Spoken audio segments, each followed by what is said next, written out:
Magandang umaga po sa ating lahat, lalong-lalo na sa ating guro na si Ginang Arlinda Bautista. Magandang umaga po. Ngayong araw, ang paksang aking tatalakayin ay tungkol sa uri ng pandiwa. Magbalik-aral tayo tungkol sa kahulugan ng pandiwa. Ang pandiwa ay ang mga salitang nagpapahayag ng kilos o galaw. Ang mga pandiwa ay binubuo ng salitang ugat at mga panlaping makadiwa. Ang pandiwa ay may dalawang uri.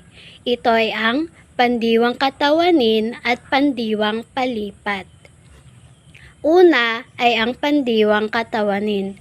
Ito ay nagtataglay ng kahulugang buo na hindi nangangailangan ng tagaganap o tagatanggap ng kilos. Ang pandiwang katawanin ay nagpapahayag na ganap ang kilos na ginagawa ng simuno sa pangungusap.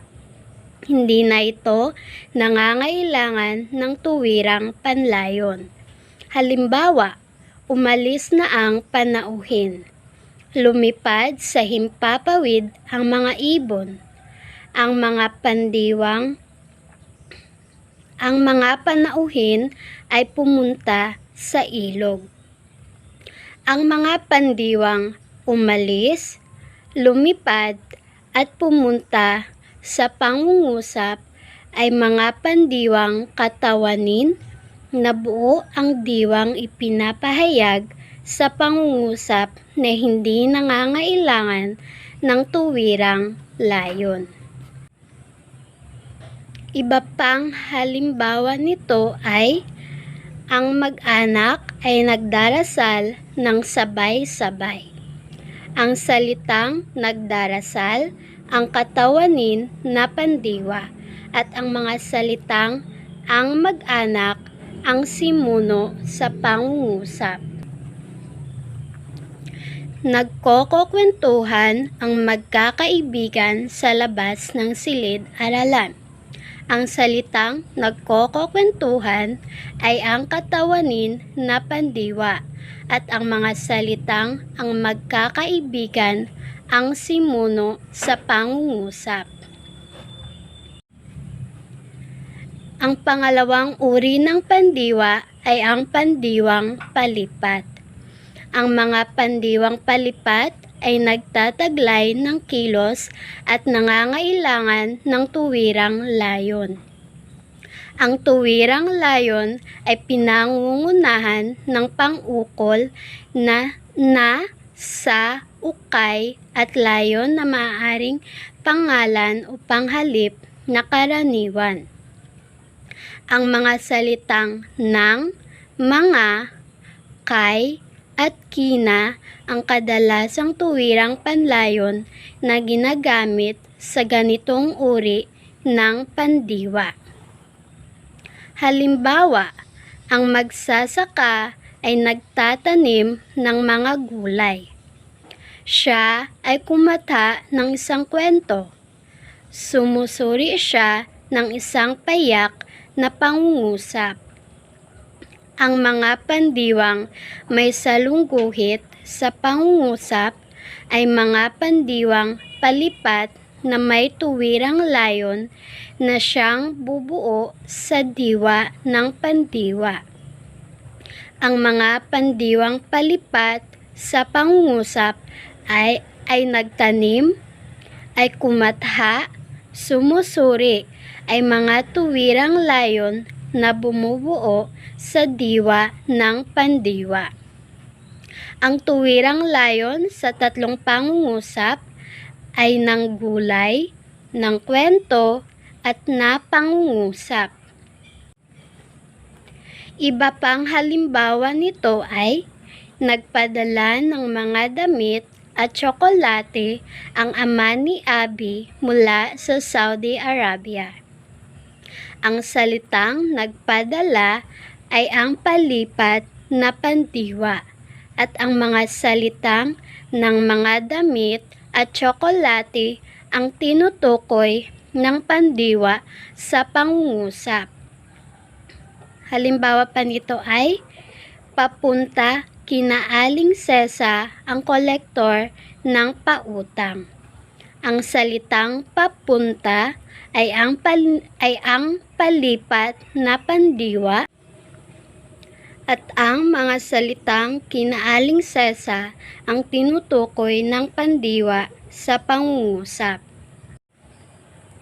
Isa pang halimbawa ay kumakain ng prutas si Maha.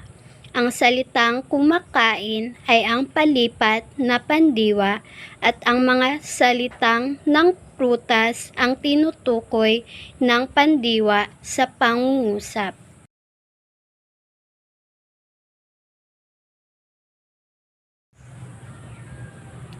Ang pandiwa ay mayroong tinig. Ito ay ang tinig na tahasan o tukuyan at tinig na balintiyak. Una ay ang tinig na tahasan o tukuyan.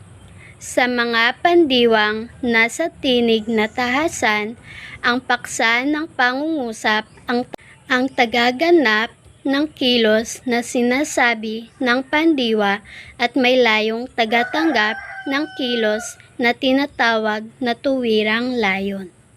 Halimbawa nito ay bumili ng sariwang gulay ang ina ni Carl.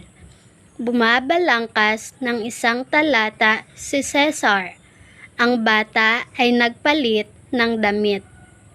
Ang mga pandiwang nasa tinig tahasan sa pangungusap ay bumili, bumabalangkas at nagpalit. Ang paksa ay siyang tagaganap ng kilos. Ang mga paksa na ina, Cesar at bata ay may mga layong tagatanggap. Ang mga ito ay ng gulay, ng talata at ng damit. Ang pangalawang tinig ng pandiwa ay ang tinig na balintiyak. Sa tinig na balintiyak, ang paksa ay hindi gumaganap ng kilos manapa. Ito ang tumatanggap ng kilos na sinasabi ng pandiwa. Sa makatwid, tagatanggap ng kilos ang paksa. Halimbawa nito ay ang tula ay isinulat ng batikang manunulat. Pinulot ng bata ang aklat. Nabili ni Grace ang bagong van.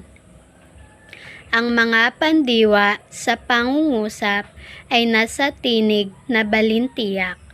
Ang mga ito ay isinulat, pinulot at nabili na sa balintiyak na tinig sapagkat may paksa itong tagatanggap ng kilos tulad ng tula, aklat at van. Ang tagaganap naman ng mga ito ay manunulat, bata at Grace. Yan lamang po at maraming salamat. Sa ulit, magandang umaga po sa ating lahat.